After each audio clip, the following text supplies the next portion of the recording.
На встрече за круглым столом Россия-Япония руководитель региона Айсен Николаев подчеркнул динамичное развитие отношений нашего региона с Японией. Он рассказал о создании тепличного комплекса, о ветроустановках в Тикси, о том, что японские технологии оправдывают себя. В планах включение Якутии в проект «Умный город», также безопасная утилизация медицинских отходов. Речь шла и о создании центра изучения мамонтовой фауны.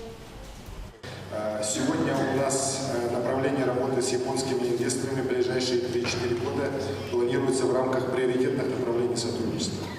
Первым из них, конечно же, у нас является сегодня уже серьезнейший наш проект по созданию круглогодичного тепличного комплекса с корпорацией Хоккайдо.